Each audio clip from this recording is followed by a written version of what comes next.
Friends, welcome to the podcast series of CSI West Bengal branch, a new initiative from CSI. Today, I am pleased to have my friend, Dr. Dilip Kumar, who is the Director of Cath Lab in Medica Superspecialty Hospital, Kolkata, one of the best hospital in Eastern India. So welcome, Dilip. Can you please tell me about your journey in the field of cardiology in last decade? Thank you so much, and thanks for having me here. So, I am Dr. Dilip, Director of Cardiology at Medica Hospital, Kolkata. So, I did my graduation, post-graduation from Banaras Hindu University. I did my DM in cardiology from Calcutta. So, I've been practicing for last 18 years. So, when I was in Eindhoven doing my fellowship there, I got attracted to field of structural heart interventions way back in 2010 when the initial work of TAVR implantation was going on. So I witnessed those, I learned those. But unfortunately in India, the advent of TAVR was quite late. It came in 2014, in fact. And while it came to Calcutta in 2018-19, when we started doing TAVR interventions, regarding other structural heart interventions, besides the normal day-to-day coronary work, I was really impressed even by you doing so much of left atrial appendage occlusion devices, being the leader in this field. And these are basically niche therapies which are, life-saving to those where very less, options are there. So we had seen patients of inoperable aortic stenosis patients and how they were left out only for medical therapy, or those who were bleeding on NOACs and there was no other option. So what is TAVR for common people?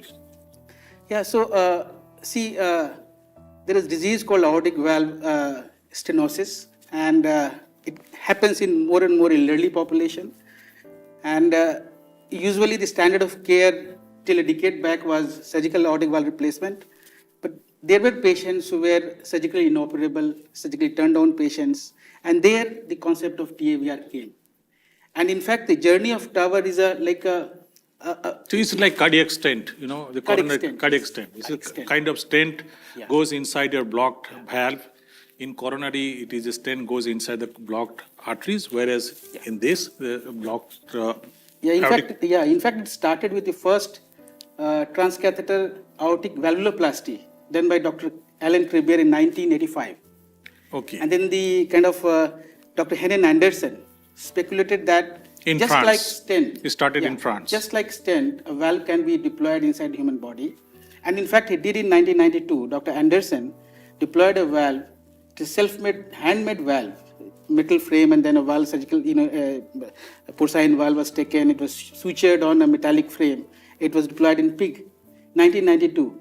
Unfortunately, he did not get any company to back up and to take it forward. But Dr. Crebier went on his pursuit, and in 1999, he established a company. Himself, Dr. Martin Leon, some of the Israeli engineers, and some of the stalwarts, and they made it, the company's name was Percutaneous Valve Technologies. Finally, it was taken over by Edwards, and then what we see here from the partner trial and the core valve and evolute trials, now the TAVR has become the standard of therapy, where aortic valve stenosis patients, the preferred treatment option at this moment is So that means you are saying that human heart has got 4 valves that regulates the flow of blood up and down, to and fro, in one directions, like from left side to the right side to the left side, aortic valve, mitral valve, tricuspid valve, and pulmonary valve. Tricuspid valve with right-sided valve is not that killing disease, but mitral and aortic valve can kill a person. So what are the symptoms of aortic stenosis in people who are having severe kind of aortic stenosis, a valve narrowing, one valve? Yeah. So what are the symptoms? Yeah, so aortic valve is just at the junction of, heart, left ventricle, and the aorta, the biggest vessels of the body. And this is responsible for the circulation, entire, body circulation. So if there is a, obstruction there, the patient present with shortness of breath, fatigue, sometimes they have chest pain, angina, and many times they present with heart failure symptoms like swelling in the lower limbs, and then swelling of the abdomen. So these are the presenting symptoms. So that means the human heart has got one entry valve where the blood enters, an exit valve, that is aortic valve. In between, you have connections between two chambers through mitral valve, left and right. Now, as you have said, many people are asymptomatic. Some people are symptomatic in the sense of lose their consciousness, they get angina or breathing difficulties. So once you come to know that man is suffering from aortic stenosis, there are two options. Either you cut open the chest. Once you are sure that he needs some kind of surgery, so there are age-old methods of cutting the chest, putting a valve, then replacing the valve with a metallic valve or a tissue valve. And there are certain issues of doing surgery in elderly people, high-risk people, that wound you have created may not heal, may not get healed because of many reasons. Infections can die on the table. So what are the advantages of TAVR in elderly people? So first let me clarify. For those this SAVR and TAVR, we are talking about bioprosthetic valves. So when a patient has same aortic valve disease and who is less than 50 years, these are not the same valve which would deploy. These are mechanical valves and they can last long. So non-metallic valve. Yes, but the problem is anticoagulation. Yes. Now coming to this surgical aortic valve or transcatheter aortic valve with bioprosthetic valves. So surgery was the standard of care and is still being done, especially in Asia and in our country. This is the first choice because of multiple reasons. But the science tells, the other side of the story. But when you ask me what are the advantages and disadvantages of TAVR versus SAVR, so advantage for transcatheter valve is the patient can go home next day. You don't need to cut open the chest. This is a small, surgical, percutaneous hole. Keyhole is created. And even if the patient has multiple comorbidities, it can be done safely because 99% of the procedures, it doesn't require, general anesthesia. It is done in constant sedation. So risk of procedure is very less. Patient gets home very early and the the surgical scar sutures are not there. So, right. So you have Indian valves in surgical field, like Sri Chitra valve, doing very well in the sense it is there in the government hospital for pretty long time, long history. And we have also Make in India, Made in India valve.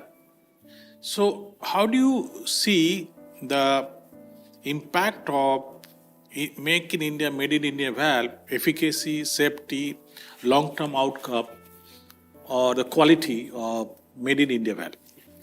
So I can't comment on Sri Chitra valve because this is surgeon's domain.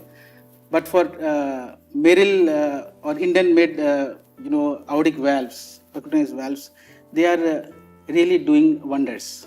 And not only they are reproducing the same results as compared to other balloon expandable valves in their category. And not only in India, it is well adopted all over the world, especially in European countries. This is one of the maximum used valve at this moment. So you are saying that it is as good as, even better than some of the European products or American products. So we have now more confidence, and we, in Eastern India, in our hospital, you must have experienced a lot of Make in India, Made in India, because of the cost advantage. It's not only the cost, it's the quality also, as per the European standard or American standard. So we have a lot of experience with this Indian valve.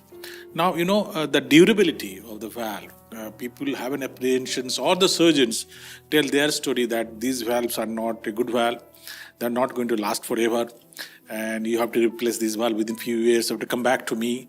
So what is a durability or longevity of this TAVR procedure or TAVR valve? Is it safe to go for younger generation in his lifetime? He may require 2-3 valves during his life journey. So what is your advocacy to the people about the durability, how long it will last? Yeah. So as these all evidence were coming in forms of partner trial, evaluate core valve, and the TAVI was getting in place in guidelines, there was a constant noise from the surgical colleagues that the TAVR valve, how much is going to outlast? So how much is going to last? And the fact that these valves are crimped These valves are thinner, 0.24 millimeter as compared to 0.4 millimeter of surgical valves, bioprosthetic valves. So the real, concern and apprehension was there. Finally, there was a randomized control trial, which was a Notion trial, and initial results came at 5 years. And then at 8 years also, the TAVR, the TAVR valve, was seen to have better hemodynamics, more effective orifice area, which was left out, and better results, significant superiority over surgical aortic valve replacement in terms of mortality, stroke, and heart events, cardiovascular events. So, what are the situations where one should not think about surgical valves? Like if you have asthma, COPDs, I'm just giving a hint. What are the other situations where people should never ever think of doing surgery? So it depends on surgical risk. So as there are some scoring system like STS score system, Euro score. So depending on their frailty, number one is which biggest risk factor for adverse surgical outcome. Very weak patient, people Very weak say. patient frailty.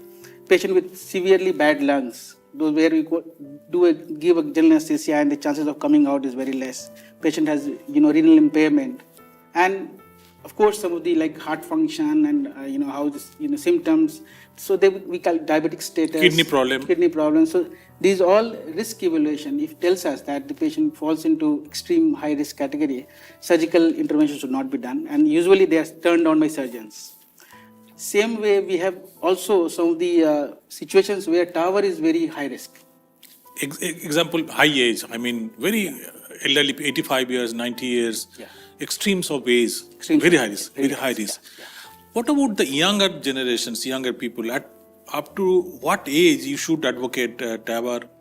Beyond that age, you should never advocate TAVR. So this is a burning question, and it's debatable. In Europe, TAVR is recommended after 75 years of age. In US, it is 65 years of age. When it comes to Indian context and how should we choose, which is the ceiling of the age ceiling. After that, we should be thinking of TAVR. So it depends on two factors. First is longevity of the patient, expected longevity. How much is the patient going to live after you do the procedure?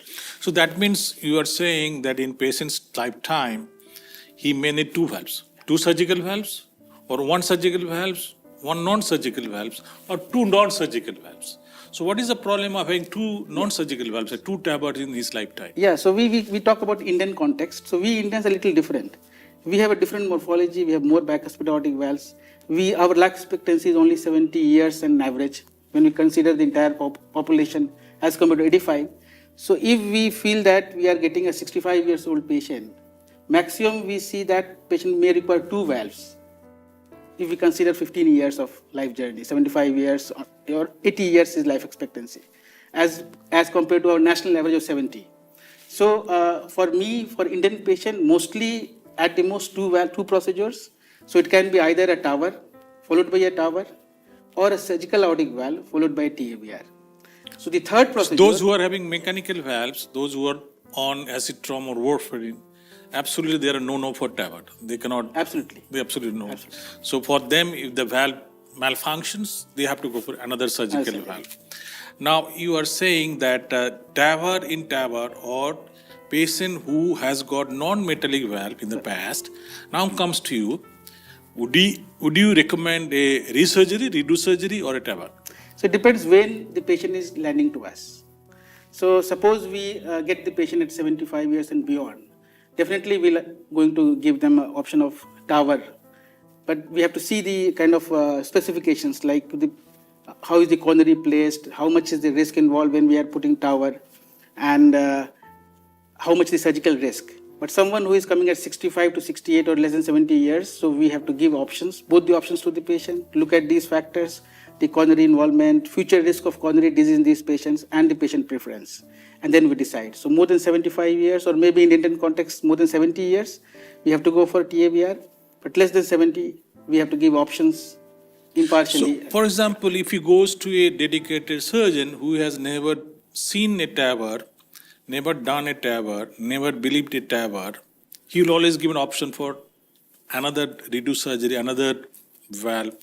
So how do you change the mindset of the surgeon so that this person who needs a TAVR after a failed surgical valve to convince the patient's relative that it is a better procedure, safer procedure, or as good as a redo surgery, or even better than redo surgery, for example, stroke, it's much less. So how do you convince these people, or your surgeon in your hospital, how do you convince them? So surgeons are having a difficult time at this moment, and then they are trying to catch up with our results. I tell you, in conferences when surgical colleagues are there, they tell their kind of, the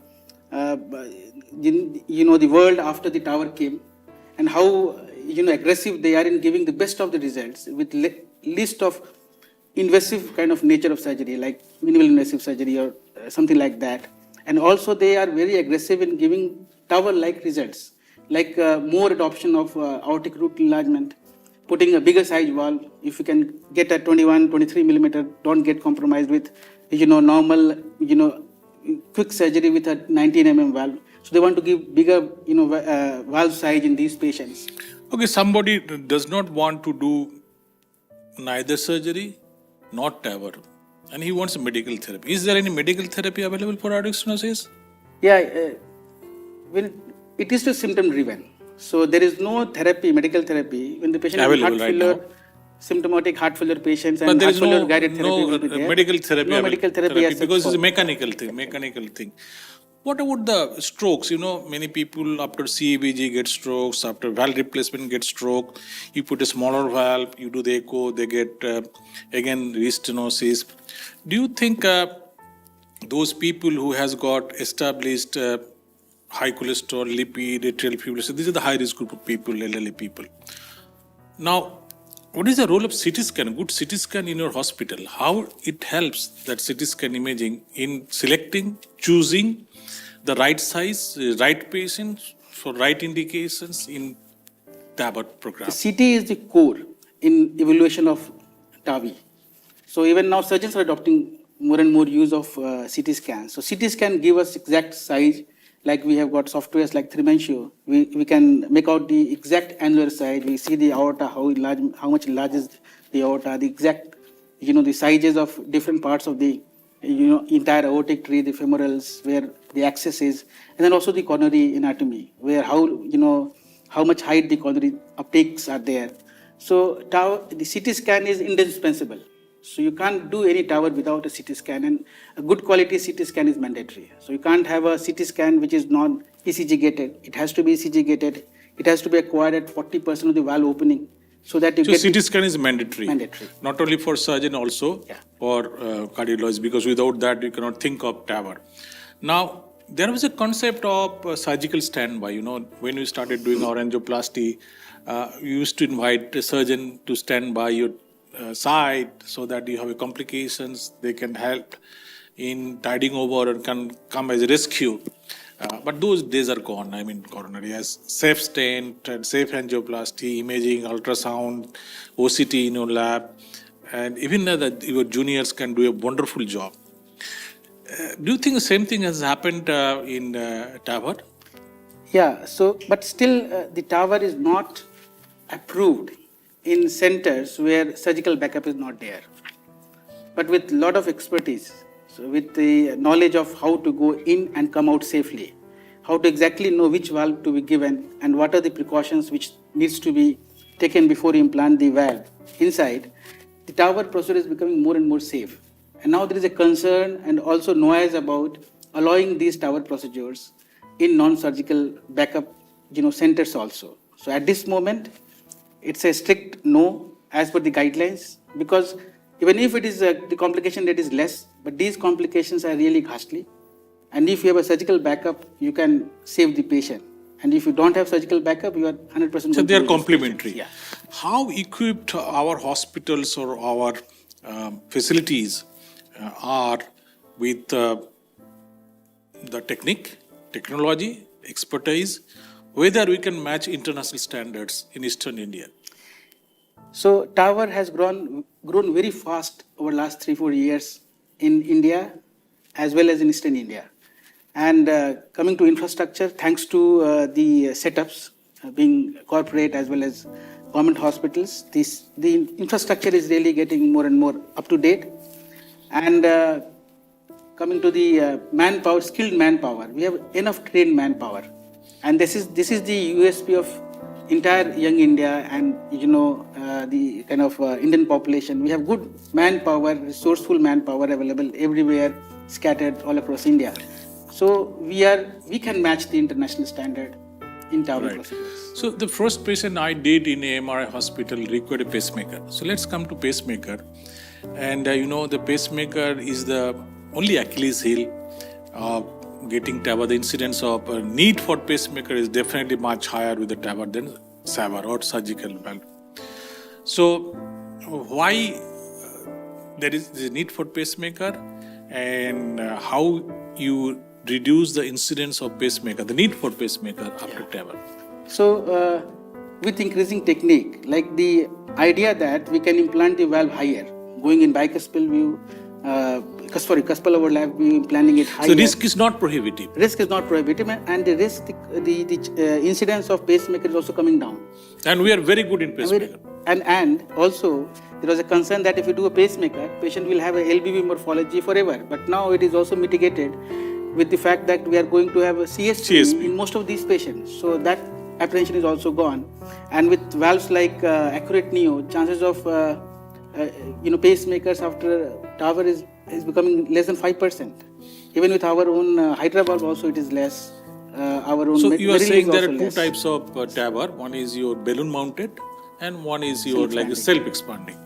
So you are saying that the newer generation of valves, they are much more compliant to the patient's need and also much more safer as far as the need for pacemaker is concerned. Yes, it's less than 5 to 8%. Yeah, so if they develop, we can give a pacemaker. Now, there's some of the valves are bicuspid, as you have said, most of the Indians, and some of the valves are leaking. We call it is like aortic regurgitations, AR or AI, and these are prohibitive for thinking TAVR in the past. Now that things have changed, that even if you have a leaking valve, pure leaking valve, you need some calcium to hold this valve in aortic position.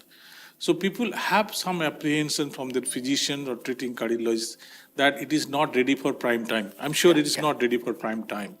So what are the recent advances in the field of leaking valve? We have talked about stenosed valve, smaller valve, narrower valve.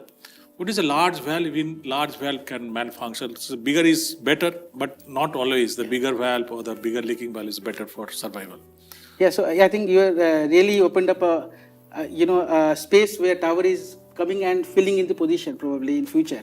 So aortic regurgitation without calcified valves, how the valve is going to be held at same place, chance of embolization, and all these were concerned.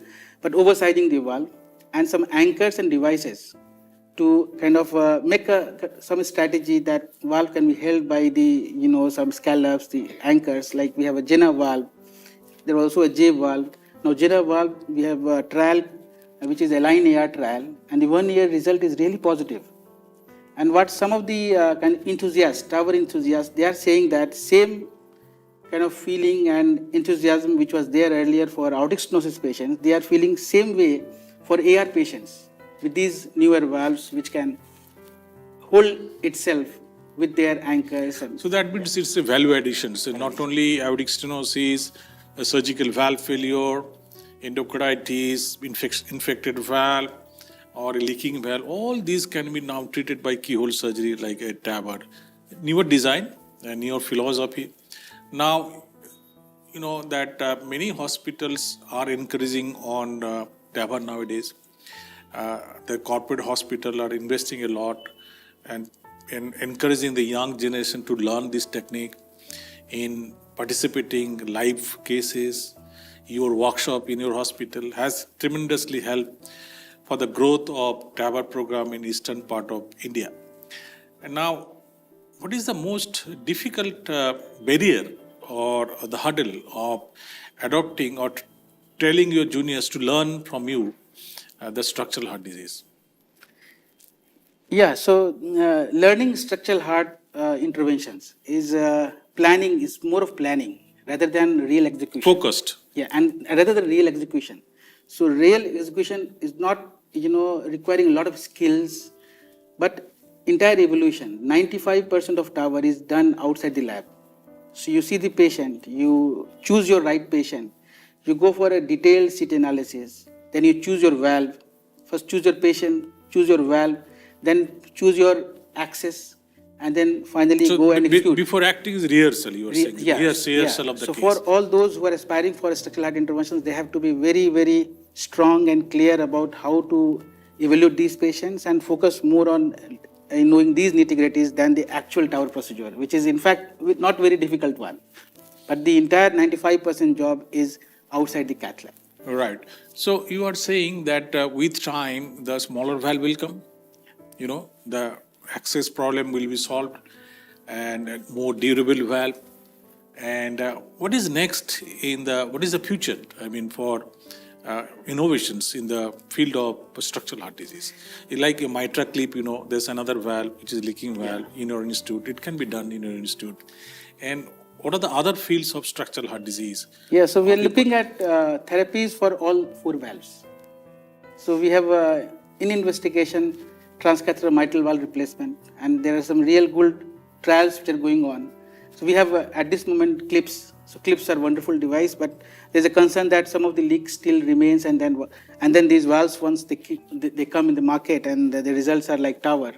So it will be a great revolution. So everything. So can you are be done master of doing left-sided valve stenosis by putting a balloon in mitral stenosis, like plenty of thousands of procedures you have done, and it's much safer and much easier. The clip is definitely much complicated in its training, but left-sided valve, both aortic and mitral valve, you have covered. Now, coming back to the pulmonary valve, in the children, they suffer from pulmonary valve stenosis, where the simple balloon can do wonder. What about your leaking or abnormal tricuspid valve, where through that pacemaker lead goes into the ventricle? Sometimes that valve becomes leaky, large heart failure, right heart failure, post-operative, post-congenital heart disease, they suffer from right heart. But what is the... This like left out tricuspid regurgitations, leaks, if they are moderate to severe, they have very bad prognosis. And many times the surgeon, they fix it. And the best option is fixing even mild to moderate tricuspid valve leaks at the time when you are doing a left side procedures. Like when replacing mitral valve, you have to fix the tricuspid leak. If it is left out, then the surgical risk is very high. And if the surgical risk is prohibitive, then you take these patients, we have very less options. And for this, tri-clips are being evaluated. The tri-illuminate results are little positive. And we also have in India, we have a kind of a trick valve, which effectively blocks the back pressure going to liver, going to other organs like kidneys, and they recover. Also indirectly it increases the forward cardiac output. So the patient's cardiac output gets better, the kidney functions get better, liver congestion gets better. So trick valve is the option, but these are all palliative, where surgical options are closed. So that means essentially you are saying that all four valves is a domain of a cardiologist, also a domain of surgeon. I don't disagree with that.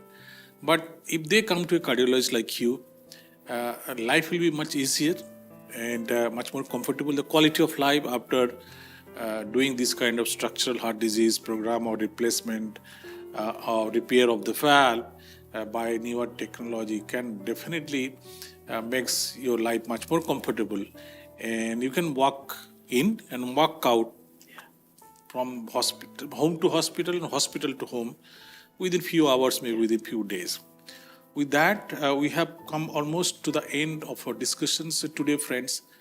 We have a very good experience with the structural heart disease program in eastern part of India, and Dr. Dilip Kumar has highlighted many of the main features of how this TAVR valve therapy has evolved on the globe in our region.